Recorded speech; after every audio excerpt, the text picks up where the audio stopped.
Le Barça fonce sur Tijjani Reinders. Hansi Flick donne les raisons de l'absence de Raphinha lors de la réception de Girona ce dimanche. Robert Lewandowski fait une grosse déclaration sur son avenir. Là sont quelques-unes, parmi les multiples actualités que nous vous détaillerons dans cette vidéo. Salut à tous, bienvenue dans cette nouvelle édition d'Information. Le Barça fonce sur Tijjani Reinders.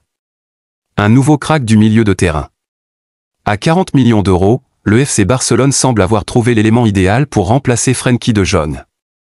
Le FC Barcelone active ses grandes manœuvres pour l'été et a coché un nom en majuscule sur sa shortlist, Tijjani Reinders.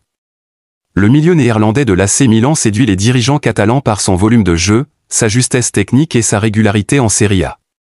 Selon les dernières informations, Deco a déjà entamé les discussions, avec le feu vert d'Hansi Flick en poche. Reinders est vu comme une alternative directe voire un successeur à Frenkie de Jong, dont l'avenir reste incertain. Mais le Barça ne veut pas attendre un départ pour agir. L'objectif est clair, anticiper, sécuriser et surtout ne pas laisser filer un joueur également suivi par plusieurs grands d'Europe. Milan, conscient de l'intérêt croissant, a fixé le prix à plus de 40 millions d'euros. Une somme que le Barça, malgré ses contraintes économiques, serait prêt à considérer sérieusement. L'arrivée du Néerlandais aurait toutefois un impact sur la jeune garde catalane. Marc Casado, déjà en retrait, pourrait faire ses valises, et Marc Bernal voir sa progression freinée. Un choix fort, pour un milieu de terrain d'avenir.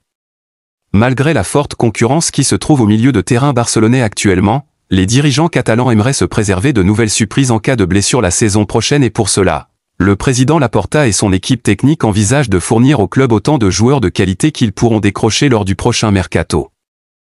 Hansi Flick annonce une blessure de Raphinha avant la demi-retour de Coupe du Roi chez l'Atlético. Raphinha n'a pas joué la rencontre de Liga ce dimanche. Le Brésilien revient tout juste de la trêve internationale. Le joueur revenu tout récemment du Brésil, où il était convoqué avec la Seleção, a ressenti une gêne avant la rencontre. Sur le banc durant toute la rencontre face à Gérone ce dimanche après-midi, Raphinha ne serait pas au top. Le joueur, qui réalise une superbe saison du côté de la Catalogne, est un joueur clé du système d'Hansi Flick et cela se traduit par ses stats affolantes cette saison, 27 buts toutes compétitions confondues. En avant-match, il se disait que le Brésilien ne jouait pas parce qu'il était fatigué à cause de la trêve internationale, mais Hansi Flick a donné une toute autre version en conférence de presse après la rencontre. Le coach allemand a déclaré ce qui suit. Raphinha n'a pas joué à cause d'une gêne. Il a été honnête et m'a dit qu'il n'était pas complètement remis. Maintenant, nous espérons qu'il sera en meilleure forme mercredi. Une blessure qui tombe au mauvais moment même si la gravité ne semble pas être importante, cette gêne ressentie par le joueur n'arrive pas à la meilleure période. Les Blaugrana jouent l'Atlético de Madrid en demi-finale de Coupe du Roi mercredi, une semaine avant les quarts de finale de Ligue des Champions contre Dortmund. Le Barça doit croiser les doigts pour que tout s'arrange le plus vite possible. Robert Lewandowski fait une grosse déclaration sur son avenir. Robert Lewandowski a encore inscrit un doublé contre Gérone. Il est le meilleur buteur de la Liga cette saison. Le Polonais vieillit mais continue de performer. L'attaquant barcelonais reste toujours un des meilleurs attaquants de la planète. Lewy marche sur l'eau cette saison encore. Il est l'actuel meilleur buteur de la Liga devant Kylian Mbappé. Mais au regard de son âge, la question de son avenir se pose de plus en plus. Et pour la première fois, le Polonais a décidé d'y répondre en après-match. Robert Lewandowski est toujours un top attaquant.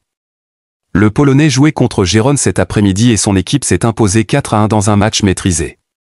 Il a inscrit un doublé lors de ce match. Le numéro 9 du FC Barcelone est toujours le seul meilleur buteur de la Liga devant Kylian Mbappé, deuxième, qui met la pression. Le Barça a repris 3 points d'avance sur le Real Madrid et est en tête du classement. Interrogé en après-match sur son avenir, Lewandowski s'est exprimé « On parle de mon âge, mais je sais que je travaille dur, comme toujours. Je veux jouer au plus haut niveau encore quelques années. » Il avoue même être en super forme en ce moment et je me sens très bien physiquement. Mes statistiques sont identiques à celles d'il y a quelques années. Le Barça peut grandement remercier son attaque cette saison.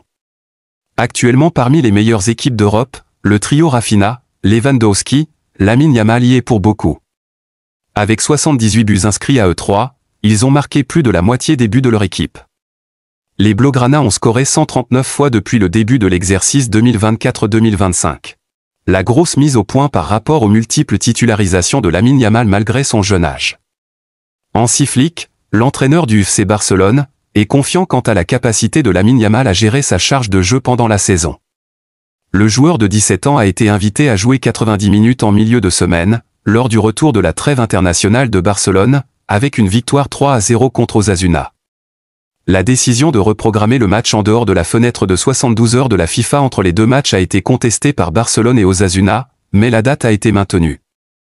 Sa titularisation lors de ce match faisait suite à ses 2 titularisations espagnoles en Ligue des Nations de l'UEFA contre les Pays-Bas, et à ses plus de 120 minutes de jeu lors du match retour victorieux de l'équipe de Luis de la Fuente.